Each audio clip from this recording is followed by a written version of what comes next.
Assalamualaikum warahmatullahi wabarakatuh. Pada pertemuan kali ini kita akan membahas penggunaan tumbuhan obat pada kasus dislipidemia. Oke, dislipidemia sebelumnya juga sudah pernah dibahas ya di farmakologi. Jadi dislipidemia ini merupakan gangguan pada lipid atau lemak di dalam darah, bisa terlalu sedikit atau terlalu banyak. Oke, teman-teman.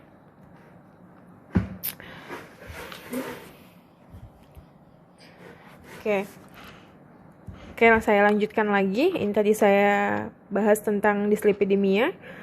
Dislipidemia itu merupakan tadi kandungan kadar lemak dalam darah bisa terlalu tinggi atau terlalu rendah. Nah, kadar lemak dalam darah itu umumnya dia terdiri dari trigliserida ya, jadi sering dengar istilah TG, atau kolesterol low density lipoprotein atau LDL, kolesterol high density lipoprotein atau HDL, dan kolesterol total. HDL ini umumnya yang kita sebut dengan protein baik.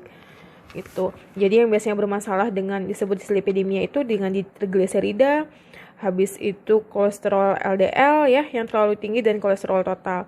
Di mana HDL-nya ini malah terlalu rendah. Jadi tidak seimbang antara lemak baik dan lemak jahatnya, istilahnya seperti itu.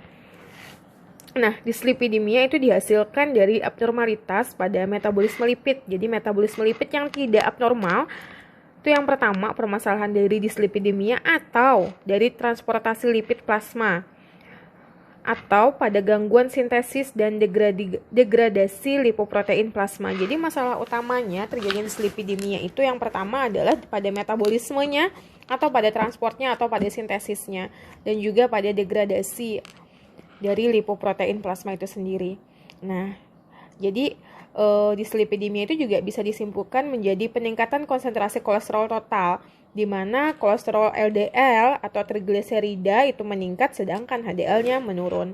Jadi yang kolesterol jahatnya meningkat, kolesterol baiknya menurun. Seperti itu gambarannya. Oke.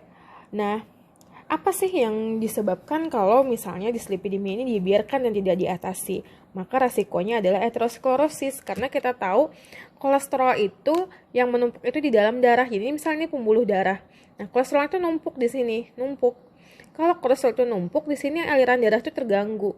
Nanti lama-lama nih karena dia numpuk terjadilah aterosklerosis. Nah, kemudian karena aliran darah terganggu terjadi penyumbatan, penyempitan, akhirnya resiko akhirnya adalah ke PJK, penyakit jantung koroner dan stroke. Tuh. Nah, dimana kita tahu aterosklerosis ini merupakan suatu faktor resiko yang sangat potensial yang pada kasus PJK atau pada kasus cardiovascular disease. Itu ya. Nah, peningkatan kadar kolesterol LDL ini berkorelasi dengan peningkatan resiko PJK. Jadi kalau LDL-nya meningkat, maka resiko penyakit jantung koroner juga meningkat. Ini yang dikhawatirkan. Oke, lanjut. Ini patofisiologi dislipidemia. Ini teman-teman bisa melihat di sini ini yang normal, kolesterol pembuluh darah yang normal gitu, kolesterolnya normal. Yang ini hiperlipidemia kelebihan. Ini bisa kita lihat kalau di sini trigliseridanya nih yang hijau-hijau ini sedikit, LDL-nya yang kolesterol jahatnya sedikit, tetapi HDL-nya itu yang banyak. Nah, sedangkan kalau yang pada kasus hiperlipidemia ini bisa dilihat, ini si HDL-nya sedikit, tapi si LDL dan trigliseridanya yang meningkat. Nah, akhirnya kan nanti dia membeku, karena lemak itu ya bisa menumpuk, membeku, terbentuklah plak nih. Plak-plaknya ini akhirnya nanti menyumbat aliran darah. Itu yang bisa dibandingkan dari pembuluh darah yang dengan kolesterol yang normal dan pembuluh darah dengan hiperlipidemia. Itu ya. Oke. Nah, baik, selanjutnya kita lanjutkan ke patofisiologi dislipidemia.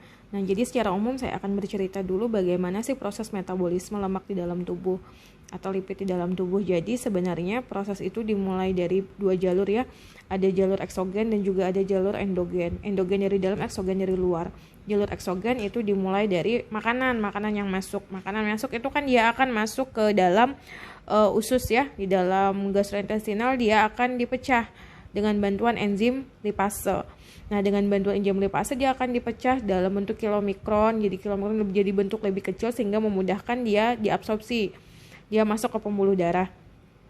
Gitu. Nah, setelah dia masuk ke pembuluh darah nanti akan ada lemak yang berubah dengan bantuan enzim dia akan berubah menjadi asam lemak juga ya. Dari asam lemak dia akan masuk ke jaringan adiposa. Nah, ada juga yang masuk ke jaringan adiposa untuk digunakan, dan ada juga yang lemaknya atau lipid yang masuk ke pembuluh darah tadi itu dimasukkan ke dalam hepar. Di hepar dia akan dimetabolisme, akan diubah menjadi kolesterol. Akan diubah, ada yang nanti dibawa, kolesterol itu dibawa oleh FLDL gitu ya. Kemudian ada juga nanti yang kolesterol yang dari hepar ini dia diabsorpsi kembali lewat usus. Itu secara alami gitu siklusnya. Nah, kemudian tadi yang masuk ke jalur endogen itu kolesterol yang dihasilkan oleh hepar, proses metabolisme tadi itu oleh FLDL kan ya, itu nanti akan dibawa melalui pembuluh darah lagi, masuk ke pembuluh darah. Nanti juga sama, akan ada yang berubah menjadi asam lemak bebas dan kemudian masuk ke jaringan tisu atau jaringan tubuh adiposa. Ada juga nanti yang dia berubah menjadi IDL. Nah, ketika dia berubah menjadi IDL, ini nanti akan ada yang berikatan dengan reseptor LDL di hepar. Yang akan berikatan dengan reseptor LDL di hepar, kemudian dia akan dirubah lagi di metabolisme lagi. Dan ada juga yang dia berubah menjadi LDL. Nah, LDL nanti dia akan ada lagi yang berikatan dengan reseptor yang ada di hepar dan di metabolisme lagi. Seperti itu siklusnya seterusnya. Dan ada juga yang dia masuk ke jaringan ekstrahepatik. Nah, dari jaringan ekstrahepatik ini dia akan diubah menjadi HDL. HDL ini kolesterol baik yang kita kenal ya. Nah, yang bisa berfungsi untuk mengurangi plak-plak yang ada di pembuluh darah. Jadi bisa membersihkan plak-plak yang ada di pembuluh darah. Nah, dari HDL ini nanti akan ada lagi yang berubah menjadi IDL. Kemudian dari HDL ini nanti akan dibawa lagi gitu ya. Dibawa lagi, kemudian di metabolisme lagi dia ke dalam hepar. Itu. Begitu siklusnya seterusnya. Nah, teman-teman, permasalahannya ini kan secara normal seperti ini siklusnya. Terus bagaimana bisa terjadi dislipidemia? Bagaimana bisa terjadi kelebihan lipid di dalam darah? Itu secara normal seperti ini. Permasalahannya di mana? Permasalahannya itu umumnya adalah karena makanan yang masuk terlalu tinggi, makanan atau kolesterol yang masuk gitu ya. Nah, ini saya kasih warna yang berbeda biar mudah dipahami. Jadi makanan yang masuk itu terlalu berlebihan, sedangkan kan nanti akan diabsorpsi masuk ke pembuluh darah. Banyak nih kolesterol dalam pembuluh darah. Nah, kemampuan hepar memetabolisme ini terbatas. Terus sedangkan makanan yang masuknya itu banyak, kemampuan metabolisme itu terbatas. Nah, tubuh itu selalu akan mengupayakan bagaimana caranya supaya ketidakseimbangan itu menjadi seimbang dalam tubuh, gitu kan ya. Nah, maka nanti akan di metabolisme, kemudian hepar ini akan bekerja jauh lebih dari yang biasanya. Tetapi kalau seperti ini terus lama-lama, hepar sudah tidak mampu lagi untuk memetabolisme atau bekerja dengan baik gitu, dengan merubah kolesterol yang masuk tadi. Nah, akhirnya si lipid ini dia akan banyak menumpuk di dalam darah. Itu masalah utamanya dulu. Itu ya. Jadi ini bisa dilihat di sini LDL yang nanti akan menumpuk sama trigliserida yang akan menumpuk di dalam darah. Sedangkan pembentukan HDL-nya ini terhambat atau berkurang. Nah, teman-teman, kemudian itu masalah pertama. Jadi upaya yang bisa kita lakukan adalah dengan menghambat enzim lipase, di mana enzim lipase ini adalah enzim yang berfungsi dalam penyerapan lipid. Dia yang akan membantu memecah lipid tadi menjadi bagian kecil atau kilomikron sehingga mudah diabsorpsi. Jadi yang utama adalah kita dengan menghambat enzim lipasenya. Kalau enzimnya terhambat, otomatis lipid yang masuk ke pembuluh darah itu juga terhambat. Nah, kalau dia terhambat, berarti lipid yang kita makan itu akan dikeluarkan lewat feses dan jalur lainnya. Nah, itu yang pertama. Kemudian yang kedua itu adalah dengan upaya meningkatkan HDL.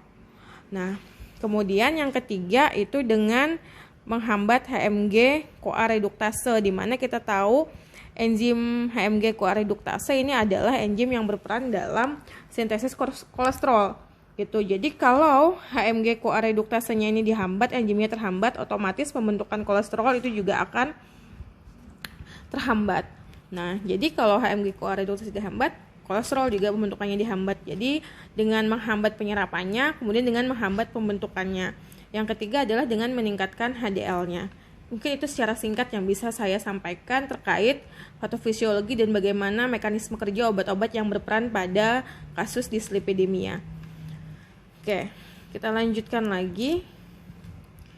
Ini klasifikasi dislipidemia, ada yang primer dan sekunder. Kalau primer itu karena kelainan genetik, sedangkan yang sekunder itu karena terjadinya penyakit lain seperti hipotiroid, sindrom nefratik, diabetes mellitus, sindrom metabolik, dan lain-lain. Dan juga bisa disebabkan oleh obat-obatan yang bisa meningkatkan LDL tetapi dia bisa menurunkan HDL seperti kortikosteroid, beta blocker, dan lain-lain. Tuh. Oke, ini tabel klasifikasi kadar kolesterol. Jadi teman-teman bisa melihat yang optimal, kapan dikatakan optimal, kapan dikatakan sangat tinggi. Tuh. Kemudian ini target terapi. Jadi target terapi pada kasus hiperlipidemia itu umumnya adalah ditargetkan kolesterol dan LDL. Gimana caranya mengurangi kolesterol dan LDL di dalam tubuh, itu target primernya. Nah, kemudian berapa sih target kolesterol terutama LDL di dalam tubuh, itu tergantung kategori resiko. Kalau dia sampai punya resiko pada gangguan jantung koroner, maka itu targetnya harus rendah di bawah 100.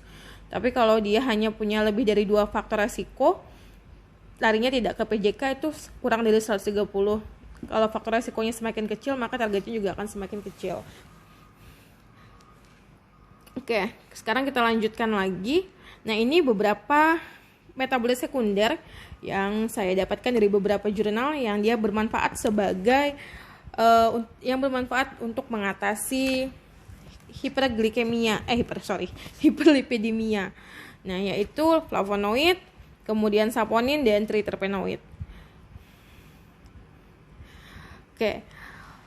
Jadi ada flavonoid, saponin, dan triterpenoid. Flavonoid sendiri itu yang pertama dia berperan sebagai antioksidan. Oh ya, saya lupa. Antioksidan itu dia bisa untuk mencegah, untuk menurunkan kolesterol gitu ya, dengan cara mencegah oksidasi asam lemak dan LDL. Karena kalau asam lemak itu dioksidasi secara berlebihan, maka dia akan terjadi penumpukan kolesterol. Nah, sehingga upayanya adalah dengan mencegah oksidasi asam lemak ini. Ketika radikal bebas di dalam tubuh itu terhambat ya, salah satunya adalah kemampuan dengan antioksidan ini, maka oksidasi dari asam lemak dan LDL itu juga akan terhambat.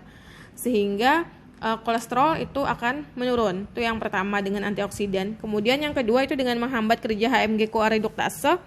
Kalau HMG-CoA reduktasenya ini terhambat, otomatis jalur pembentukan mevalonat berkurang. Yang terjadi adalah penurunan dari kolesterol ini sendiri, karena kita tahu HMG-CoA reduktase itu enzim yang berperan dalam sintesis kolesterol.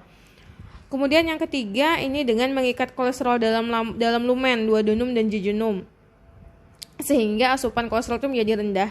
Nah, ini sebenarnya sama nih 3 dan 4. Maaf saya tidak memisahkan, tidak menggabung gitu. Sebenarnya intinya sama, dengan kita menghambat enzim lipase itu otomatis kolesterol dalam lumen duodenum itu juga akan terhambat gitu. Termasuk trigliserida. Nah, oke, selanjutnya yang saponin. Oke. Nah, selanjutnya yang saponin ini dia kerjanya dengan menghambat enzim lipase, kemudian akhirnya absorpsi dari trigliserida, absorpsi dari kolesterol itu terhambat. Kemudian yang terakhir triterpenoid itu dengan mengaktifasi PPAR alfa, di mana kita tahu kalau PPAR alfa ini teraktivasi, itu otomatis peningkatan kadar HDL dalam darah meningkat. Kadar HDL ini kita tahu dia bisa membersihkan kolesterol di pembuluh arteri. Dan juga fungsi lainnya adalah HDL ini bisa membawa kembali kolesterol yang ada di pembuluh darah itu untuk dibawa ke hepar, untuk dimetabolisme lagi. Tuh. Nah, ini tadi bisa kita lihat di jalur ya, HDL itu dia membawa kolesterol itu ke dalam hepar untuk dimetabolisme lagi. Itu. Oke, nah di sini tanaman yang digunakan sama juga dengan seperti sebelumnya, ada sirsak. Nah, sirsak bagian yang digunakan itu daun, dan secara empiris memang ternyata dia bisa untuk menurunkan kolesterol. Senyawa aktif yang berfungsi itu adalah flavonoid dengan mekanisme kerja antioksidan dengan mencegah oksidasi asam lemak dan LDL dalam darah, dengan harapan kolesterol juga menurun. Kemudian dengan menghambat kerja HMG-CoA reduktase sehingga pembentukan mevalonat itu berkurang, otomatis sintesis kolesterol ini juga menurun. Kemudian yang ketiga dan keempatnya sama, dengan menghambat kerja enzim lipase, otomatis absorpsi dari kolesterol dan trigliserida itu juga akan terhambat. Kalau absorpsinya terhambat, otomatis kolesterol juga akan turun. Tuh, ini mekanisme kerja dari flavonoid. Oke, kita lanjut lagi. Ini dosis secara empiris. Oke, dosis secara empiris. Jadi untuk daun sirsak umumnya itu pengolahannya sama dengan merebus daun sirsak. Kemudian dari yang biasanya kan pakai takarannya dari 3 gelas gitu, nanti direbus hingga sisa 1 gelas baru diminum. Kalau berdasarkan hasil penelitian, dia efektif sebagai penurun kolesterol itu ketika digunakan dalam dosis 520 mg per kilogram berat badan. Itu yang menunjukkan penurunan kolesterol terbaik. Nah, ini dari infusa daun sirsak ya. Oke, kemudian kita lanjut lagi. Untuk efek samping sama juga seperti sebelumnya, jika biasanya digunakan dalam jumlah yang berlebih dan dalam jangka panjang. Jadi menyebabkan gangguan pada hepar dan ginjal, dan penggunaan jangka panjang itu juga bisa menyebabkan gangguan saraf, kendali gerak, dan halusinasi. Untuk efek teratogenik, ini juga sama seperti sebelumnya, di mana sampai dosis 392 mg per kilogram berat badan tuh pada tikus tidak menimbulkan efek teratogenik. Kemudian yang selanjutnya adalah daun saledri, Apium graveolens. Ini bagian yang digunakan herba, di mana hasil penelitian itu menunjukkan kalau ekstrak etanol saledri gitu ya, dia punya kemampuan memperbaiki kolesterol total dan dia juga meningkatkan kadar HDL di dalam tubuh. Gitu. Senyawa aktifnya ada flavonoid, mekanisme kerjanya juga sudah sama seperti yang tadi sebelumnya. Oke, lanjut lagi. Untuk dosis secara empiris ini sama. Jadi biasanya sebatang saledri itu direbus dengan segelas air mendidih, didinginkan, saring, dan minum.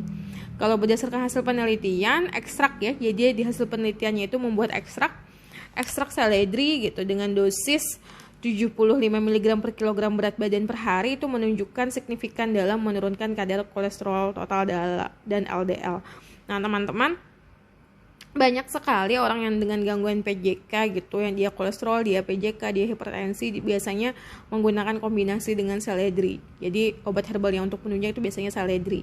Efek sampingnya juga sama, jika digunakan secara berlebihan dan jangka panjang maka menyebabkan stimulasi rahim, dermatitis, dan gangguan sistem saraf pusat. Oke, lanjut lagi. Nah, ini beberapa penggunaan obat herbal atau tanaman lain gitu. Ini beberapa yang saya kutip dari penelitian. Ada kacang kedelai. Kacang kedelai itu ternyata juga efektif menurunkan kolesterol total, LDL, trigliserida, dan meningkatkan HDL. Tuh, nah di sini bisa dibaca kandungan metabolit sekundernya itu kayak ada isoflavon, juga flavonoid ya. Kemudian ada saponin dan juga ada vitamin yang bisa bermanfaat untuk menurunkan kadar kolesterol di dalam darah tadi. Nah, ini beberapa tanaman lain, ada semangka, ubi, gitu ya, nanti bisa teman-teman pelajari. Tapi kalau yang nanti buat memudahkan untuk pengambilan nilai dan sebagainya, kita berpacuan tadi kedua tadi, supaya memudahkan teman-teman menghafal dan memahami saledri dengan daun sirsak. Tetapi untuk metabolit sekunder secara umum, teman-teman harus menguasai, ada 3, ada flavonoid, kemudian ada saponin, dan juga ada triterpenoid. Nah, ini yang harus dipahami sama teman-teman. Oke. Kemudian tanaman lainnya tadi ada semangka, kacang kedelai, ada ubi, kesumba kerling. Kesumba kerling itu yang biasanya kita jadikan pacar tuh, pacar kuku ya, warna merah-merah. Kemudian murbei itu juga bagus. Itu nah. Oke, sudah berakhir pertemuan kita pada kali ini. Saya akhiri pertemuan hari ini. Wassalamualaikum warahmatullahi wabarakatuh.